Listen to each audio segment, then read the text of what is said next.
क्योंकि वहाँ के जो प्रधानमंत्री ओली थे वो 5 टर्म में वो प्रधानमंत्री थे नेपाल के, लेकिन नेपाल के लिए वो कुछ नहीं कर पाए। कि युवा देखते हैं तो उसके अंदर आक्रोश आती है, हम लोग का ही टैक्स दिया हुआ है, अपने बच्चों को पढ़ने भेजते हैं नेपाल से बाहर। इतने में ही प्रधानमंत्री को हजम नहीं होती है वहाँ की, इसलिए वहाँ के जितने भी सोशल मीडिया प्लेटफॉर्म थे 14 के 14 प्लेटफॉर्म वहाँ पे बंद कर दिए जाते हैं।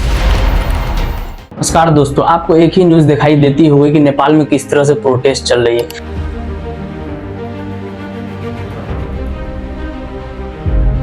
प्रोटेस्ट क्यों चल रही है? क्योंकि वहाँ के जो प्रधानमंत्री ओली थे वो 5 टर्म में वो प्रधानमंत्री थे नेपाल के, लेकिन नेपाल के लिए वो कुछ नहीं कर पाए। नेपाल को सिर्फ बेरोजगारी और युवाओं को बेरोजगार रखना, किसी को एक भी नौकरी नहीं देना, सब युवा बेरोजगार, इसलिए वहाँ पे प्रोटेस्ट चल रहा है। मैं आप लोग को बताना चाहता हूँ कि वहाँ पे क्यों प्रोटेस्ट चल रहा है और वहाँ पे इतनी हिंसा क्यों अभी भिड़की हुई है।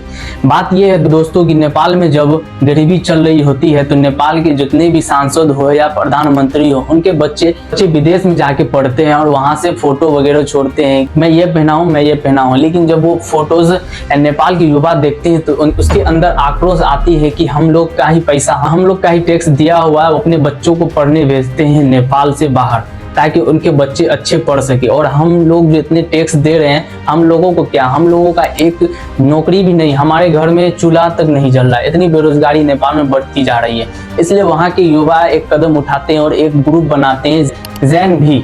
उस ग्रुप में 18 से 27 साल के युवा को जोड़ा जाता है और उसमें बोला जाता है, उसमें ऐसे वीडियो डालते थे जो कि प्रधानमंत्री के बच्चे बाहर में पढ़ने जाते थे, तो वो वीडियो अगर कहीं छोड़ते तो उस ग्रुप में डालते थे ताकि युवा देख सके और युवा जाग सके कि हमारी टैक्स के पैसे अच्छे जगह नहीं जा रहे, हमारे टैक्स के पैसे बड़े बड़े नेताओं के बच्चे जब विदेश पढ़ने जाते हैं तो उसमें लग रहे हैं। इसलिए वहाँ के युवा सोशल मीडिया पे एक्टिव होते हैं और सोशल मीडिया पे ये बातें फैलने लगती है। इतने में ही प्रधानमंत्री को हजम नहीं होती है वहाँ की, इसलिए वहाँ के जितने भी सोशल मीडिया प्लेटफॉर्म थे 14 के 14 प्लेटफॉर्म वहां पे बंद कर दिए जाते हैं ताकि इन लोगों को खबर ना मिल सके। लेकिन फिर भी युवा रुके नहीं, युवा लोग प्रोटेस्ट करने रोड पे उतरते हैं और हर एक जगह प्रोटेस्ट करते हैं। प्रोटेस्ट में युवा बहुत ही आक्रोश में होते हैं, जो बेरोजगार है वो आक्रोश में होते हैं, जिसके घर में चूल्हा नहीं जलता है वो आक्रोश में होते हैं। आपको तो इतना पता होगा कि नेपाल में किस तरह से गरीबी छाई हुई है, वो तो प्रोटेस्ट चल रहा है। उस प्रोटेस्ट में नेपाल के युवा लोग कितने सांसद को मारे होंगे, कि देख रहे होंगे आप लोग, नेपाल के सांसद लोग को भी बहुत से मार रहे हैं, जितने भी विधायक है, जितने भी नेता हैं, उन लोग को भी खोज कर और खेदार कर मारा जा रहा है। और वहाँ के जो पार्लियामेंट है उनको जला दिया जाता है। प्रधानमंत्री डर से इस्तीफा देके तो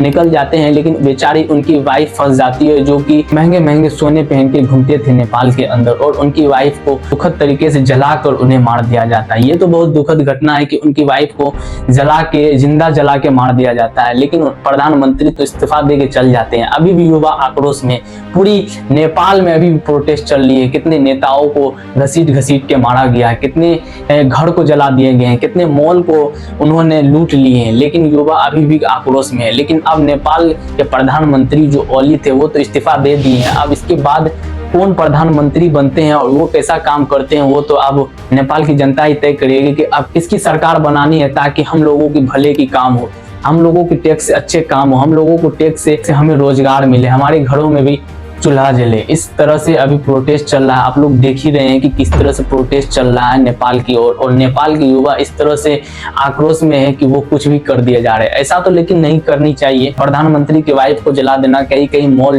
लूट लेना, कहीं सांसद भवन जला देना, ऐसा नहीं करना चाहिए। उसकी आक्रोश वाजिब में बनती है, उसकी सही वाजिब में बनती है कि उन्हें बेरोजगार रखा गया, उनके प्रति कुछ भी नहीं किया गया, लेकिन ऐसी भी नहीं करनी चाहिए। अब देखा जाएगा कि नेपाल के प्रधानमंत्री कौन बनते हैं और अब क्या होता है युवाओं को। आप लोग इस वीडियो के कमेंट बॉक्स में जरूर बताएं किस तरह से करनी चाहिए क्या नेपाल के युवाओं को।